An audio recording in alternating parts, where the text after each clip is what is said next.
అందరికి జై శ్రీరామ్. తప్పుని సరిదిద్దుకోవాలని చూస్తున్నావు మంగ్లీ.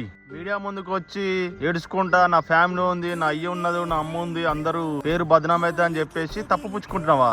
నువ్వెన్ని చేసినా సరే తప్పు తప్పే. అది నువ్వు చేసింది చిన్న స్కామ్ కాదు. అందరూ 10 కోట్లు 150 కోట్లు అంటారు, కానీ నువ్వు చేసిన స్కామ్ 5,000 నుంచి 6,000 కోట్ల వరకు పెద్ద స్కామ్ చేసావు నువ్వు. ఇలా మెయిన్ అస్తం నీదే ఉంది. నేను మొన్న లాస్ట్ 3 days నుంచి నీ వీడియోలు చేస్తుంటే బాధితులు నాకు పర్సనల్ గా ఫోన్ చేసి 1/2 hour నుంచి 1 hour ఏడ్చుకుంటా మాట్లాడారు. వాళ్ళు మెయిన్ అస్తం నువ్వే ఉందంట. నీ ఏజెంట్లు ఏం చేస్తుండంటే నీ పేరు బయట రాకుండా ఆమె ఉన్నది మెయిన్ గా మీరు ఆమెపై నమ్మకం పెట్టుకొని మనీ ఇన్వెస్ట్ చేయండి అని చెప్పేసి ఈ ఏజెంట్లు వెళ్ళి అడుగుతుండే ఈ తాండా విలేజ్ లలో. వీళ్ళు ఏం చేస్తారంటే పింఛన్ నుంచి జాగా అమ్మేసి బంగారం అమ్మేసి ఇన్వెస్టిగేషన్ పెట్టి అట్లా 2 సంవత్సరాలు పైసలు ఇచ్చి దాని తర్వాత పెద్ద బల్క్ అమౌంట్ చూడగానే వీళ్ళు ప్లేట్ ఫిరాయించారు. ఈ మంగ్లీకి మెయిన్ సపోర్టర్స్ ఎవరంటే బాలు నాయక్, మధు నాయక్, శైలజ చౌహాన్. వీళ్ళే మెయిన్ 5,000 నుంచి 6,000 కోట్ల స్కామ్ కి మెయిన్ పిల్లర్స్ ఎవరంటే వీళ్ళు. హైకోర్టు అడ్వకేటర్ సుబ్బారావు గారికి ఒక ముచ్చట చెప్తున్నా, మీరు చేసింది నాకు ఇప్పుడు తెలుస్తున్నాయి. నేను అవన్నీ ఆలోచించకుండా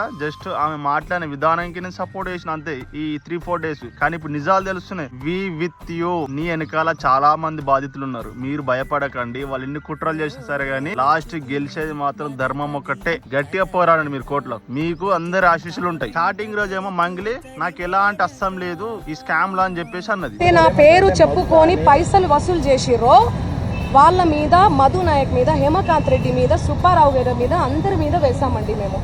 లొల్లంతా అవుతున్నప్పుడు ఇప్పుడు వచ్చి ఏమంటుంది అంటే నా పేరు చెప్పుకునే వాళ్ళు పైసలు తీసుకుర్రు అంటే, ఇందు ముందుకేమో నా సంబంధం లేదు, ఇప్పుడేమో నా పేరు చెప్పుకొని తీసుకుర్రు అని చెప్పి అంటుంది. రాను ఇంకేమంటది అంటే అవును దీని మొత్తానికి స్కామ్ ఎడ్డు మొత్తం నేనే అని చెప్పి చెప్తుంది. మంగ్లీ అనుకుంటే నేను ఎక్కడ దొరికిపోతా అని చెప్పేసి అనుకోని మధునాయక్ ఏం చేసిన అంటే మీడియా ముందుకు వచ్చి అవును మేమిద్దరం చేశామని చెప్పేసి వాడు ఒప్పుకుంటున్నాడు. చేసింది నేను హేమకాంత్ రెడ్డి ఇద్దరం చేసినాం. నేను ఉన్న ఊరు నుంచి నా బ్లడ్ రిలేషన్ నుంచి నా రిలేషన్ నుంచి నేను అమౌంట్ తీసుకొచ్చి బిజినెస్ లో ఇన్వెస్ట్మెంట్ పెట్టడం జరిగింది. నువ్వెన్ని చేసినా గానీ ఈ అమ్మాయి ఈ విషయాలు తగ్గేదే లేదు. జై హింద్, జై భారత్, జై శ్రీరామ్.